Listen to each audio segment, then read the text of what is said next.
Hello and welcome to Press TV's live interview with Syria's UN Ambassador Bashar al-Jaafari, who joins us live from the UN in this special and exclusive interview. Well, Bashar al-Jaafari, welcome to Press TV's interview with you. Thanks for taking the time to talk to us. The theme for this interview are new appointments. Let me first get your reaction on this Western-backed opposition who has gotten a new leader, the so-called Syrian National Coalition. I'm sure you heard by now.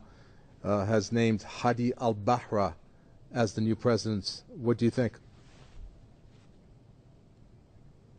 Thank you so much for having me. I'm glad and thrilled to be on air with Press TV.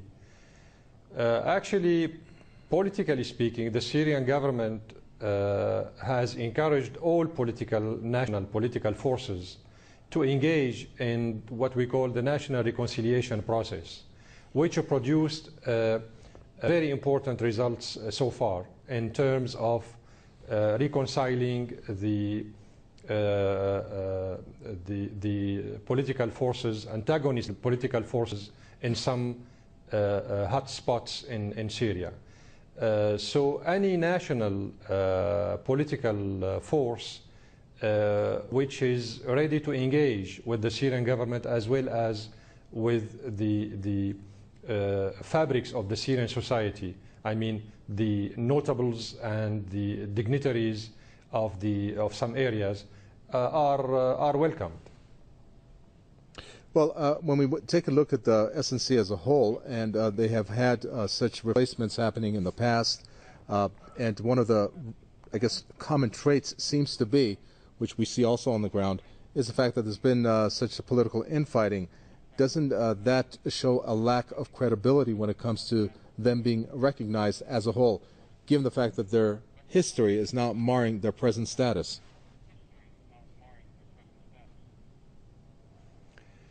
No, I'm not focusing or concentrating on any political force specifically, regardless of your introductory remarks with regard to what happened in Istanbul.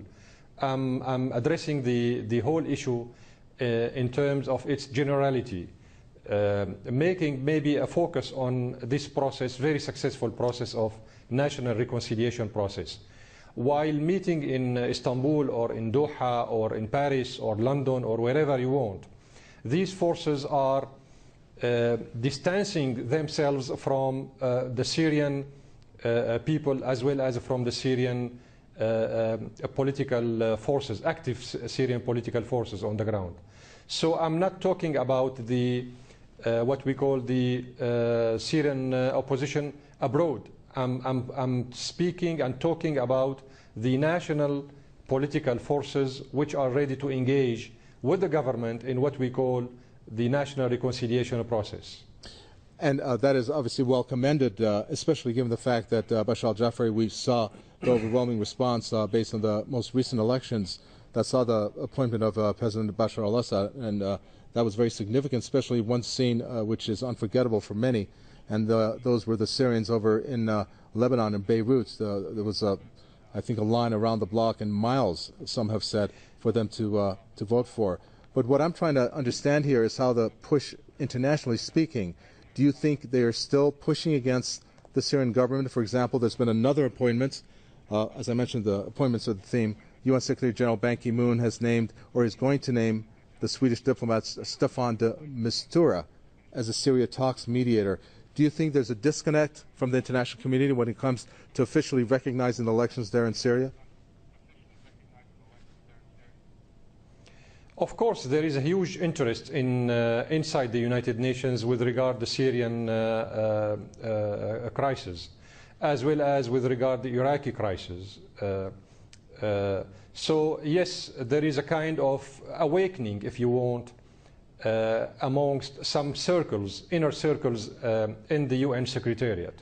But that doesn't apply to all the capitals, the big capitals, I mean, because so far there hasn't been any clear, crystal cut changing in the diplomacy of some countries, namely speaking USA, Britain and France and others.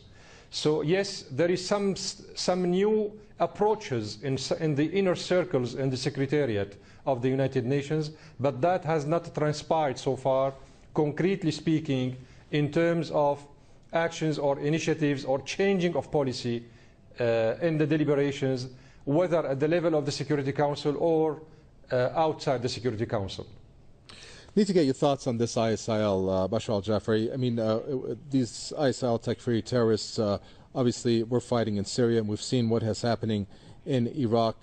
If we were to make a comparison, some would like to know, is it because the Syrian army is much stronger in the way that they dealt with the ISIL in Syria? Because what has happened in Iraq is, they've made much more advances, where at the same time over in Syria, the Syrian army have been able to make lots of progress on the ground. Well, first of all, Syria as well as Iraq, we are fighting the same kind of terrorists in both countries, as you know. We have repeated ad nauseam for years that we were fighting terrorists in Syria, and we have provided evidences to the Secretary General of the United Nations as well as to the members of the Security Council. However, in spite of all these endeavors by the Syrian government, what is commonly called the international community was unable to produce any concrete actions with regard helping the Syrian government in fighting these terrorist organizations. More importantly, some capitals used to cover up these terrorists by calling them militants or insurgents or fighters or whatever, you name it. So it was somehow desperate to think that these capitals, which are mainly speaking sponsoring these terrorist organizations operating in Syria and Iraq, would change their policy. So after 3 years of war in Syria against terrorist organizations, what we warned against it from the beginning has happened, which is the removing of the terrorist activities from Syria into Iraq, into Lebanon, into Egypt, into Libya itself. I'm sure you have heard what General Haftar, the strongman, the new strongman in Libya, has said. He said yesterday that the Qataris and the government of Erdogan's forces in Libya should leave within 24 hours. So even Libya, which was manipulated, hugely speaking, terrifyingly by the Qataris and the Saudis and the Turks, are now warning, threatening and warning these governments of the necessity to leave Libyan territory within 24 hours. So now everybody knows what is going on, what is happening in this area of the world. It's not about what they used to say, an Arab Spring or Arab Winter or Arab Autumn, you name it. It's about creative chaos invented and set up by American strategists 10 years ago. So Iraq now is facing the same kind of terrorist, and I'm really thrilled that you posed this question about the comparison between what happened in Syria and what happened in Iraq. Because mainly speaking, the alarming news coming from Iraq, which indicate that the terrorists of ISIS put their hands on chemical materials in one of the storage neglected by the UN UNSCOM Committee of Investigation, which was constituted 10 years ago or 15 years ago. These news are very alarming because the same chemicals we are referring to in Al-Muthanna project facility is the same material that the terrorists used in their attacks against civilians in Syria in August last year in the outskirts of Damascus, but before that in Khan al-Asal in Aleppo. So we are here facing the same kind of phenomenon undertaken and conducted by the same kind of terrorist organizations, sponsored by the same guys we were speaking about them from the beginning. It's a big plan. I hope, and I really hope that all these very alarming developments are not what we call a mountain laboring produced a mouse. So we need to awaken ourselves. We need to draw the kind of attention of the public opinion, international public opinion, about what's going on in the area. It's about a war against terrorism. And my final question to you is, from the outsider looking in, even from people who are familiar with the politics in the region, it is said that the ISIL is the enemy of all countries that are involved in the region. And perhaps it's very confusing then when you talk about some of the countries regionally who are involved in creating some of the havoc that they have, that they're saying the ISIL is the enemy, which makes them the common enemy. But then it doesn't make sense about how you are saying that they're these actors. And you mentioned some countries like Saudi Arabia, like Qatar, who are still creating this havoc. Is there going to be a point where the common interest being ISIL as the enemy going to converge these countries to fight them, or are we still looking at countries regionally who may be somehow indirectly or directly perhaps you can tell us, supporting the ISIL? Well, I think that our public opinion, as well as our politicians and diplomats, should be aware of the fact that the ultimate goal of those who have concocted this anarchy and messy situation all over the area would be a war among Muslims and Muslims. They call it in the West a Sunni-Shia war. But actually, it's a war against all of us. It's against Sunnis and against Shias. It's against Iran, but also against the Arabs. And we are all deemed to be used as a fuel in this nonsense and a stupid war, which has an ultimate goal, which is to deviate the attention from what the Israelis are doing against the Palestinians. They want to kill the Arab-Israeli conflict by opening up a new conflict based on ethnicities, divergences, religious, sectarians, confessionals, and the best product for them, after having studied the history of the area, would be ultimately this stupid war between Muslims and Muslims, and let them call it between Sunni and Shia. This is why the mainstream media in the West is still using the term of militants, insurgents, Sunni jihadists, etc., to talk about and describe ISIS in both Iraq and Syria.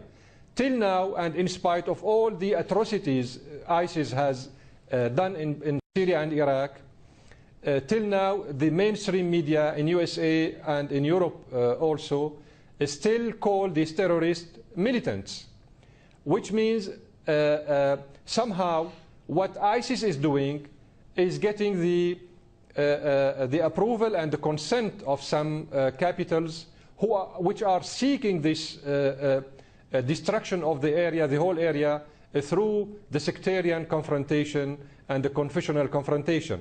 You have seen recently that even Saudi Arabia now is suffering from the same kind of terrorist phenomenon on its border with Yemen.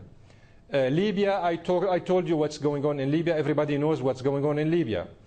Due to the Qatari, Saudi, Turkish interference into the domestic affairs of Libya.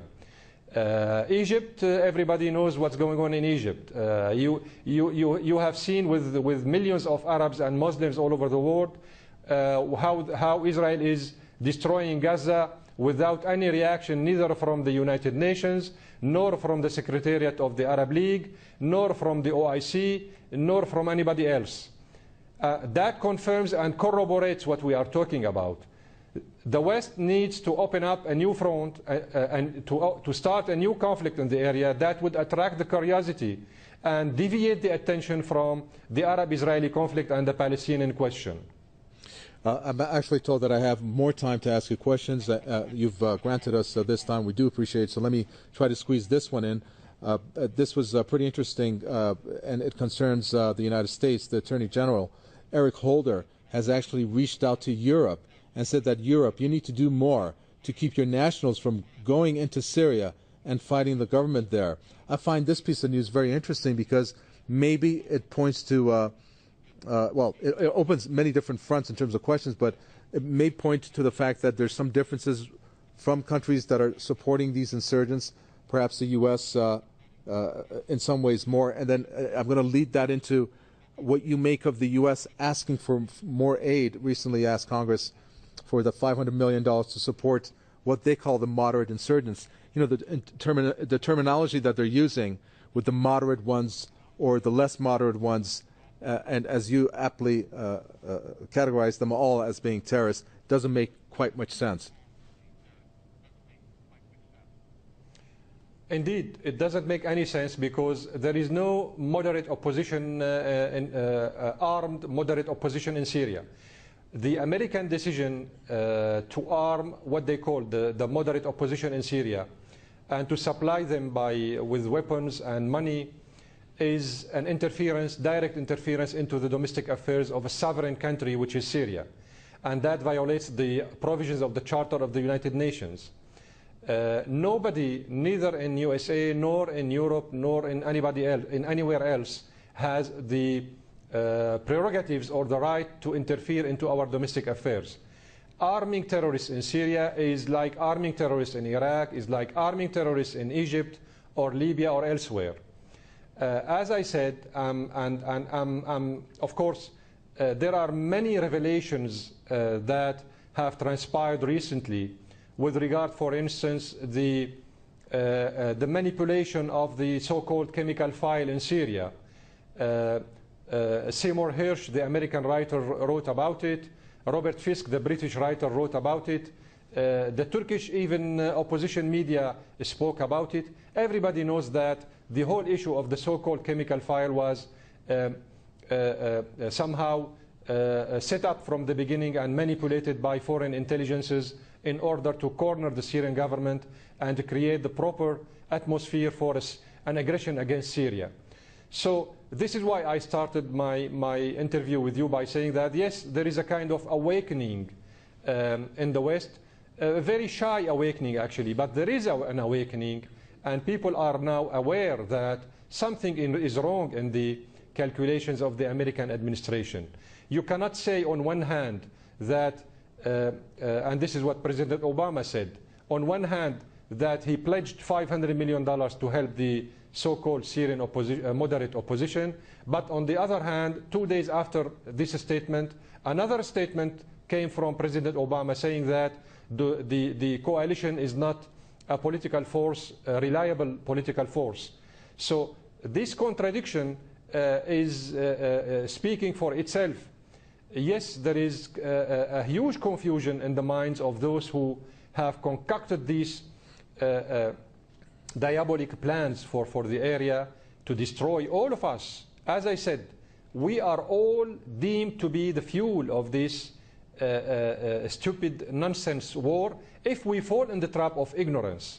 This is why we need to aware our public opinion about these very dangerous secretive plans concocted by the foreign intelligences to destroy the whole area in order to safeguard and rescue and maintain the long-term Israeli strategies, which is how to kill the Palestinian question, how to prevent the establishment of a Palestinian state, how to put an end to the Arab-Israeli conflict without any fair and genuine approach based on the restitution of the Arab-occupied land and the end of the Israeli aggression against its neighbors. So all these issues are really strategic and require a deeper thought from our media in the Arab and Islamic world, as well as from our politicians and diplomats.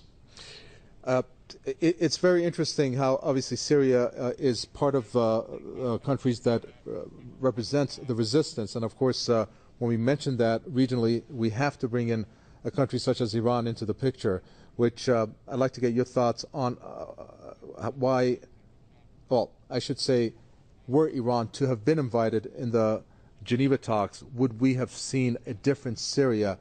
Would we have seen a different relationship that would have existed between regional countries who have been so much for fighting the Syrian government for these terrorists on the ground?